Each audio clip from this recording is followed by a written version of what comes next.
دول مستنيين اللحظه المناسبه اللي يبداوا فيها، اللي هي اوريدي مش بتيجي. اللحظه المناسبه مش بتيجي. فزي ما قال عمنا الدحيح، ابدا يا بابا، ابدا يا حبيبي.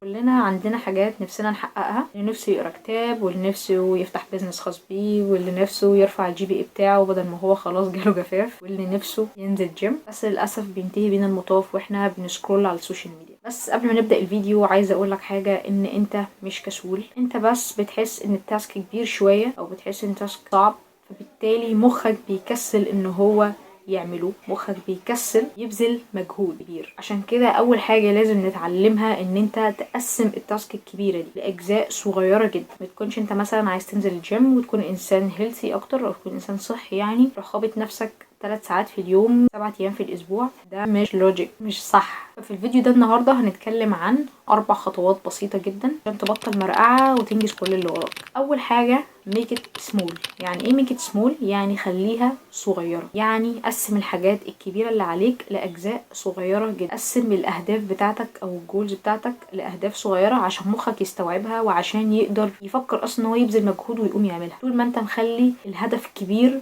هو مخك بيركز على ان الهدف كبير قوي، يعني شايفه الهدف كبير، فبالتالي لما بيشوفوا ان الهدف كبير هو بيكسل. هو اوريدي بيخلق لك 100 عذر و100 سبب بيخليك قاعد ما بتعملش حاجه. لا اصل بعد ما اخلص الحاجه الفلانيه، لا اصل بعد ما الساعه تيجي 6، فلو الساعه جت 6:05 معلش لازم الساعة تيجي 7 بقى. لازم رقم ثابت.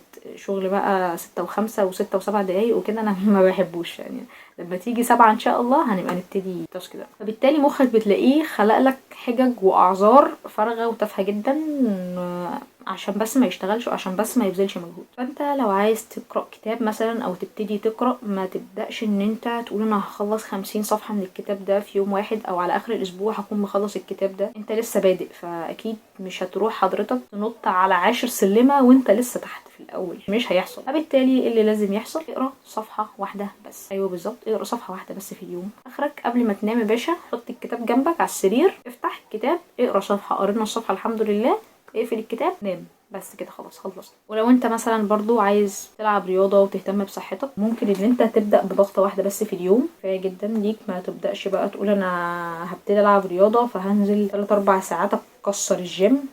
هتعملها اوكي، هتعملها يوم ومش هتعملها تاني. انت خلاص تاني يوم اصلا هتصحى جسمك مكسر، يعني هتنزل تروح فين. فاهم حاجة ان احنا نركز على البروجرس، ركز على الستبس الصغيره اللي انت بتعملها. ما تركزش على الهدف الكبير، ما تركزش على النتيجه النهائيه، ركز على الستبس الصغيره اللي انت بتاخدها. بجد استمتع بالرحله، يعني حاول ان انت تستمتع بكل خطوه انت بتعملها لتحقيق هدفك. انت ما تركزش على الهدف خالص، الهدف ده بعيد، دي حاجه بعيده، وبعدين الله اعلم احنا هنلحق نحققها ولا الله اعلم احنا هنلحق نحققها ولا لا، دي حاجه في علم الغيب يعني. فما تركزش على الهدف الكبير، ركز على الستيب الصغيره. عشان كده ربنا مكلفنا بالسعي مش على النتيجه، مش مكلفنا بالنتيجه، مكلفنا بالسعي. عشان كده من الغباء مننا ان ربنا خلقنا ان احنا نركز على الخطوات اللي احنا بنعملها، او نركز على السعي اللي احنا بناخده، مش نركز على النتيجه، لان النتيجه دي بتاعت ربنا. ركز على الستيبس انت بتاخدها، ومش لازم خالص ان هي تكون بيرفكت، لان مفيش حد بيرفكت اصلا، ومفيش حاجه بيرفكت. فان انت لازم تركز على الحاجات الصغيره اللي بتتعمل، لان الحاجات الصغيره دي بتتراكم وبتتحول لحاجه كبيره. فده نفس فكره قاعده 1%، كتاب العادات الذريه. القاعده دي بتقول ايه؟ بتقول انك لو اتحسنت بنسبه 1% كل يوم، على اخر السنه هتلاقي نفسك ان انت اتحسنت بنسبه 37 ضعف. 37 ضعف ان انت اتحسنت كل يوم 1% بس. والعكس صحيح، لو انت حالتك بتتدهور، تنحدر كل يوم 1% بس، هتلاقي نفسك على اخر السنة بقيت تحت الصفر تقريبا. يعني الخطوة التانية هو انك make it easy. يعني ايه؟ ان انت تعمل روتين سهل. لو انت قررت ان انت تلم نفسك وتبدأ مذاكرة، خلي كتاب بالمادة اللي انت عايز تذاكرها يكون موجود اوريدي على المكتب، بحيث ان انت تسهله على مخك. ما تقولش بقى مخك ما يقولكش ايه، انت لسه هتقوم وتطلع الكتاب وتحط الكتاب وتفتح الكتاب. عقلك هيفضل يصور لك ان دي كانها مهمه انتحاريه وحاجه كبيره جدا، رغم ان انت كل اللي هتعمله انت هتطلع الملزمه وتفتحها وتذاكر. ما فيهاش تعب. حاول تضحك عليه، يعني حاول تضحك على مخك شويه. تضحك على مخك ازاي؟ ان انت اوريدي تخلي الحاجه سهله، هي الكتاب قدامه هو هيقوم يذاكر. قوم يا باشا ذاكر، الكتاب اهو في وشك، الكتاب قدامك.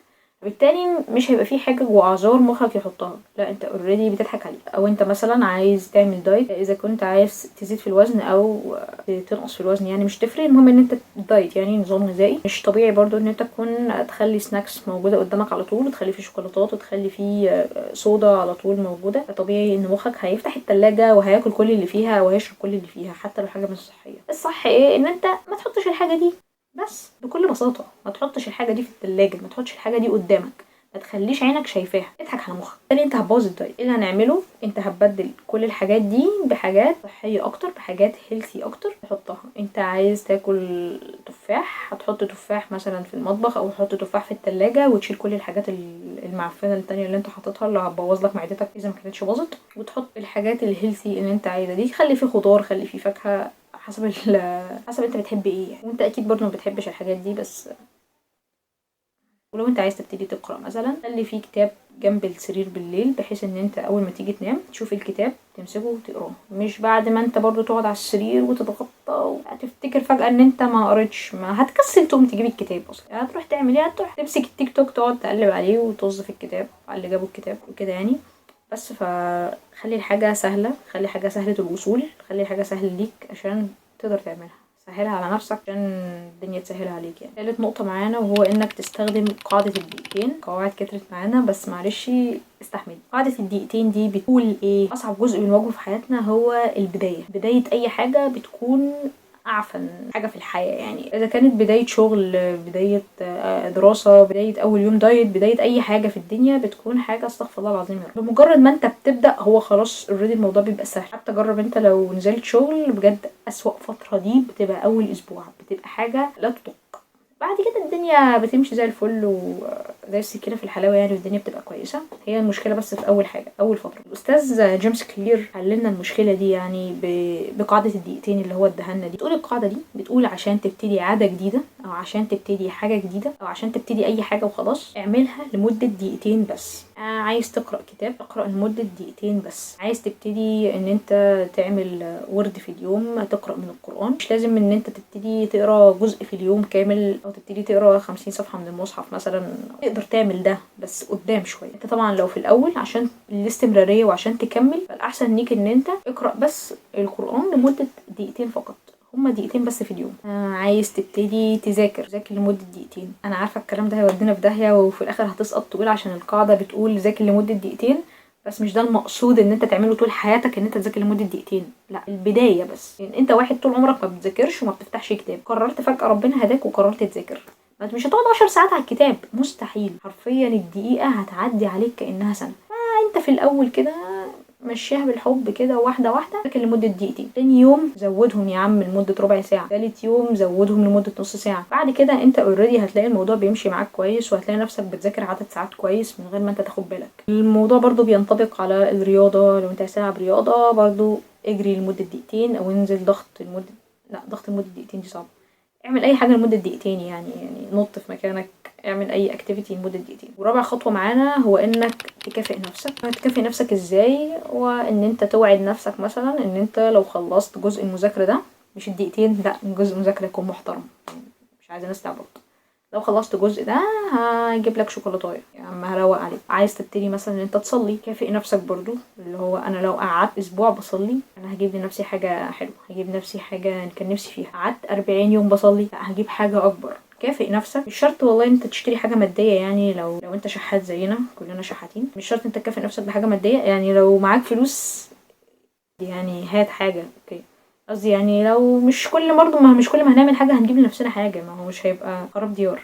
مش كل ما تعمل حاجة هوب بتروح تصرف. انت كده بوظت الفيديو اللي فات على فكرة، لو ما شفتهوش روحوا شوفوه. هو فيديو بيتكلم عن التحويش، هتلاقيه هنا او هنا او هنا او في الديسكريبشن في اي حتة يعني. دوروا عليه، اجتهدوا بقى، مش هيبقى كل حاجة بالسهل كده. المهم يعني ان انت تتعود ان انت لو عملت حاجة حلوة تكافئ نفسك. نفسك دي زيها زي صاحبك او صديقك الصدوق، لازم ان انت تحافظ عليه وتبسطه وتسعده وتبوس فيه وتحضنه وكل حاجه. ويا جماعه ما سلمتوش على مرزوق صديق البرنامج. فالمهم مثلا تتفرج على حلقه من المسلسل اللي انت كنت مأجلها، او تخرج مع اصحابك، او اعمل اي حاجه يعني. كافئ نفسك بالطريقه اللي انت عايزها. خد بريك، انبسط، كده يعني. الحاجات الصغيره اللي انت هتكافئ نفسك بيها دي هي دي اللي هتحفزك ان انت تكمل. لو وقفت في فتره هتخليك عايز ان انت تكمل اكتر، لانك انت مش آلة برضو يعني، هي الآلة برضو بتبوظ والله، فانت مش مكنه، مش هتفضل شغاله 24 ساعه من غير ما تبوظ، لا هتيجي عليك وقت وهتقف. فعشان المكنه دي ما تقفش وتفضل شغاله بنعمل ايه؟ بنديها فترات استراحه، بنديها فترات تشم نفسها وترتاح كده وتنبسط وتروق على نفسها. فعشان كده كافئ نفسك. وبعد يعني ما خلصنا ال4 خطوات دول يا ريت حضرتك تمشي عليهم. هو انك مش لازم خالص تكون بيرفكت، كفايه ان انت تبدا. هو مفيش حد بيرفكت اصلا، كفايه بس ان انت تاخد الخطوه. انت لو هتبتدي بزنس معين هتلاقي الناس كلها اوريدي عايزه تخش في البيزنس ده، فهتحس ان البيزنس ده زحمه وان في ناس كتير. او لو انت عايز تتعلم تبقى جرافيك ديزاينر او عايز تشتغل في الفيديو اديتنج، هتلاقي ناس كتيره جدا نفسها تتعلم مونتاج، ناس كتيره جدا نفسها تتعلم جرافيك ديزاين. هتقول يا نهار ابيض ايه كل دول عايزين يتعلموا، او كل دول ده السوق مليان، او لا بالعكس على فكره، كل دول مستنيين اللحظه المناسبه اللي يبداوا فيها، اللي هي اوريدي مش بتيجي. اللحظه المناسبه مش بتيجي. زي ما قال عمنا الدحيح، ابدا يا بابا، ابدا يا حبيبي. اللحظه المناسبه عمرها ما هتيجي. طول ما انت مستني ان الظروف تتهيأ لك، هي مش تتهيأ لك، عمرها ما هتتهيأ لك. زي ما انت مستني حاجه معينه عشان تبتدي حاجه معينه، الحاجه المعينه اللي في الاول دي مش هتحصل، هي مش هتحصل غير بيك انت اللي هتبدا، انت اللي هتعمل الحاجه دي. مفيش حد هيجي يشدك من السرير يقولك يلا قوم ذاكر، يلا قوم خليك انسان كويس. مفيش حد هيجي يلا قوم يلا خليك انسان كويس، يلا يا باشا احنا قررنا النهارده ان انت تقوم معانا عشان انت هتبقى انسان كويس. ايوه انت هتبقى انسان كويس دلوقتي. مفيش كده، انت اللي بتبتدي من جواك، انت اللي بتبتدي من نفسك. لو انت استنيت احسن وقت يجي وبظروف تحفه لما يبقى معايا فلوس، لما يبقى معايا مش عارفه ايه، الحاجات دي كلها عمرها ما هتحصل. ما انت مستني عمرها ما هتحصل. طبيعي ان انت تقع في النص وتكسل، كل الكلام ده طبيعي، احنا بني ادمين واحنا بشر، طبيعي نيجي في وقت. الشطاره بقى ان انت لما تقع تقوم وتكمل، متفضلش مبلط في الارض ومفخد وقاعد. ده مش صح. الصح ان انت ترجع تكمل ولا كأن حصل اي حاجه، وان انت بجد تركز ان انت عايز توصل لحاجه معينه، فانا هسعى لها، مش هفضل قاعد ومستني حد يجي يحققها لي. مفيش حد هيجي يحقق لك اللي انت نفسك فيه، انت اللي هتحققه. بس كده، انا هاجر منصور، ودي كانت نهايه حلقه النهارده. متنسوش تعملوا لايك وشير وسبسكرايب وتفعلوا زر الجرس، وتكتبوا لي في الكومنتس لو في اي مواضيع عايزين نتكلم فيها الحلقات الجايه. شكرا جدا ليكم، باي باي.